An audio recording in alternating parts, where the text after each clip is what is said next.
सामने, श्वास सामान्य, और पुनः वापस आइए, सीधा होइए धीरे धीरे।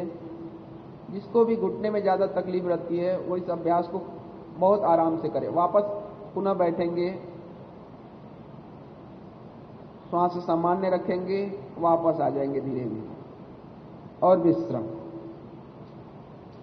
अगला अभ्यास हम लोग करेंगे ताड़ासन का। दोनों हथेली पुनः सामने लाएंगे,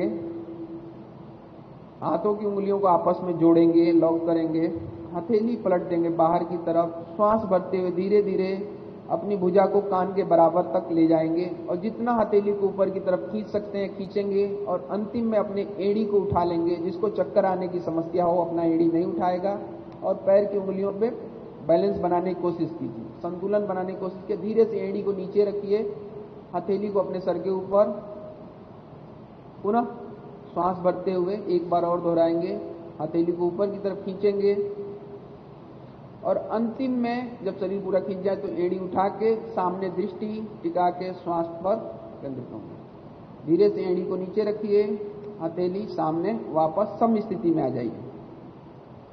विश्राम। अपने जंघा मूल से लगा लेंगे, श्रोणी प्रदेश पर, पेल्विक एरिया की तरफ अपनी एड़ी को टिकाएंगे।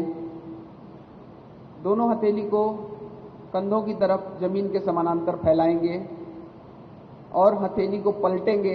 यहीं से हथेली पलट लेंगे। श्वास भरते हुए दोनों हथेली से नमस्कार मुद्रा में खड़े रहेंगे।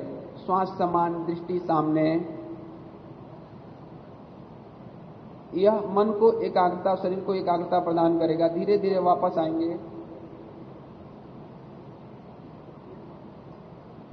श्वास। जिसको भी कमर की दिक्कत हो धीरे धीरे हाथ उठाते जाइए। जिसको भी कमर की दिक्कत हो वो आगे की तरफ नहीं झुकेगा, सामने देखता रहेगा। श्वास छोड़ते हुए कमर से पहले 45 अंश के कोण पे आइए, फिर 90 अंश पे, और धीरे धीरे दोनों हथेली को अपने पैर के पंजों की तरफ ले जाइए। अगर आपका उंगली पैर को पंजों को स्पर्श कर सकता है तो करने दीजिए। अपने दृष्टि से घुटनों को देखिए, श्वास समान रखिए। धीरे धीरे पहले दोनों हाथों को उठाएंगे और गर्दन, वापस ऊपर की तरफ हाथ को खींचेंगे। सीधा, कमर को नहीं मोड़ना है, ऊपर की तरफ खींचना है।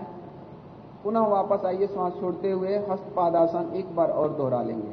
कमर से मोड़िए, श्वास छोड़ते हुए उंगलियों को अपने पैर के पंजे की तरफ ले जाइए।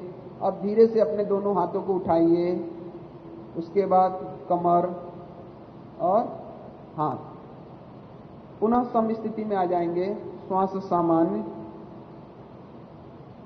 यह सर्वाइकल के लिए, कमर के दर्द के लिए सर्वोत्तम आसन है। और वापस धीरे धीरे वापस आएंगे। पहले गर्दन को सीधा कीजिए, कमर को सीधा कीजिए और सामने देखिए। सर को झुकाना नहीं है। श्वास समान। वापस सम स्थिति में आ जाएंगे। अगला अभ्यास है त्रिकोण आसन का। तो दोनों पैरों के बीच में 2 से 2.5 फीट का गैप बनाएंगे। जिसको भी साइड में झुकने में दिक्कत होता है वो इस अभ्यास को करने से बचे। कमर में जिसको ज्यादा पेन रहता है वो इस अभ्यास को करने से बचे। दोनों हथेली को जमीन के समानांतर फैला देंगे और पैर को आगे की तरफ खोल देंगे। पैर की उंगलियों को थोड़ा सा हिला लीजिए, घुटनों को थोड़ा हिला लीजिए। पैर की उंगलियों को बाएं दाएं, पंजा